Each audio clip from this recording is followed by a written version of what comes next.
শুভ সকাল। আসসালামু আলাইকুম ভিউয়ার্স, আপনারা কেমন আছেন? আল্লাহর অশেষ রহমতে আমরা ভালো আছি। বিডি ইমনা ব্লগে আপনাদেরকে অনেক অনেক শুভেচ্ছা এবং স্বাগতম। কাছে দূরে যারা আমার ব্লগটা দেখছেন একটা লাইক দিয়ে দেখবেন। সকাল সকাল পাউরুটি ভাজা দিয়ে ব্লগটা শুরু করলাম। রায়ান খেতে চেয়েছে। কয়েকদিন যাবৎ আমি রান্নাবান্না করতে পারি না, আমার শরীর অনেক অসুস্থ ছিল। এখন একটু ভালো, দোয়া করবেন আমার জন্য। তাহলে ভিডিও দেখতে থাকেন। ডিম দিয়ে আমি পাউরুটি ভেজে নিচ্ছি। দেখুন নব্বরে পুকুরে নৌকা চালাচ্ছে। এটা অনেক পূর্বে আমরা দেখতাম এখানে নৌকা বাইচ হইতো, এখন আর সেটা হয় না। তারপরেও পুরনো স্মৃতি মনে পড়ে গেল, তাই আপনাদের সাথে শেয়ার করলাম। এই নব্বরে পুকুরে নৌকা বাইচ হইতো, কালের আবতে সব হারায় গেছে, তাই আপনাদের মাঝে তুলে ধরার চেষ্টা করলাম। কেমন লাগছে অবশ্যই কমেন্ট করবেন। আমাদের ভিডিও পাশে থাকবেন, কার কার ভালো লাগে অবশ্যই কমেন্ট করবেন, আমাদের পাশে থাকবেন, দেখতে থাকেন। তাহলে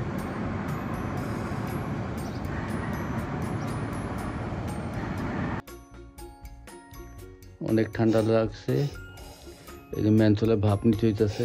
ডাক্তার বলছে এখানে ভাপ নেন, মাথা ব্যথা, ঠান্ডা প্রচণ্ড, নাক পুরো বন্ধ, শ্বাস নিতে কষ্ট হচ্ছে।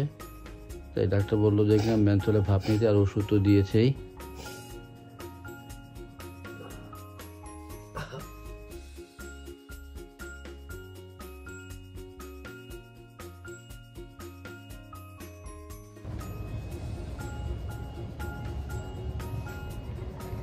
এই মেঘলা মেঘলা দিনে আপনাদেরকে গোলাপ ফুলের শুভেচ্ছা। গোলাপ ফুলের শুভেচ্ছাটা নিয়ে নেবেন। দেখুন একটা ফুল ফুটে ঝরে গিয়েছে, আবার আরেকটা ফুল ফুটেছে। ফুলের শুভেচ্ছাটা অবশ্যই নেবেন, আমাদের জন্য দোয়া করবেন। আর টিপ টিপ একেবারে ঝিরিঝিরি বৃষ্টির মতো পড়ছে এই বৃষ্টি। আর দেখুন আরেকটা কলি দেখাই, এই যে একটা কলি। ভালো লাগে তাই না ভিউয়ার্স?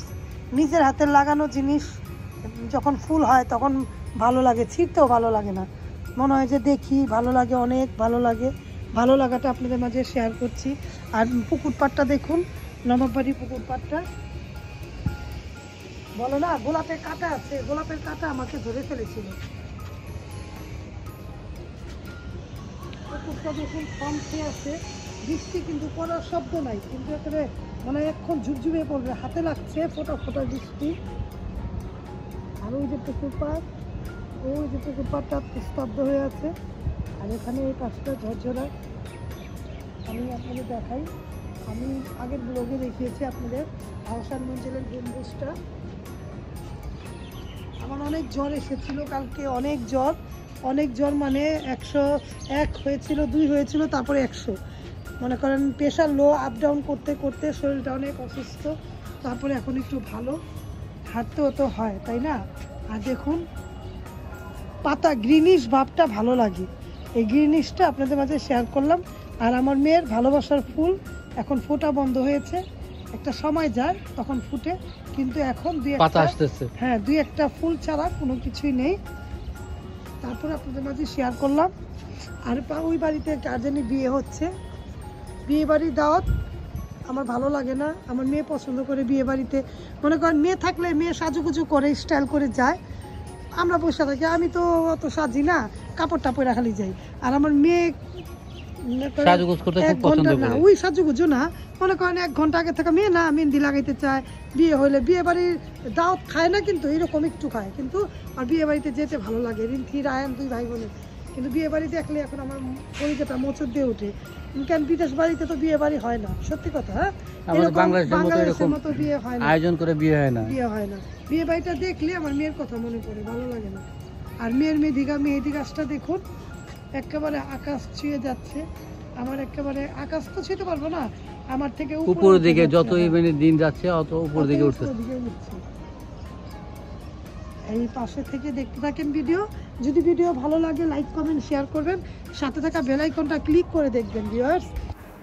ভিউয়ার্স যে ছাদে দেখালাম না যে বিয়ে বাড়িটা, এই বিয়ে বাড়ি আর কি চলন যাচ্ছে, তাই আপনাদের মাঝে একটু শেয়ার করলাম। আমার রাতে কাশিটা বেড়ে যায়, গলা বসে যায়, এখন জ্বর কমেছে, একটু ভালো আছি, দোয়া করবেন আমার জন্য। রাতে বিয়ে বাড়িটা দেখাতে পারলাম না একটুর জন্য, একেবারে চলন বলে না, বিয়ে করতে যায় এলাকা থেকে হেঁটে হেঁটে যাচ্ছে, সামনে মনে হয় গাড়ি রাখা আছে। তারপরে দেখানোর চেষ্টা একটু করলাম। ভিডিওটা ভালো লাগলে অবশ্যই লাইক কমেন্ট শেয়ার করবেন। ভিউয়ার্স, আজকে রাতে সবাই পরোটা খাবে ঝোল দিয়ে। ওরা রিন্থের আব্বুকে বললাম প্যাকেট পরোটা আছে, ভেজে নাও, তোমরা খেয়ে নাও, আমি পাউরুটি দিয়ে চা খাবো, নালে দুধ দিয়ে চা খাবো, কারণ দুধ দিয়ে পাউরুটি খাবো। আর ওদের জন্য পরোটা ভাজা দিয়ে ব্লগটা আমি শেষ করে দিলাম।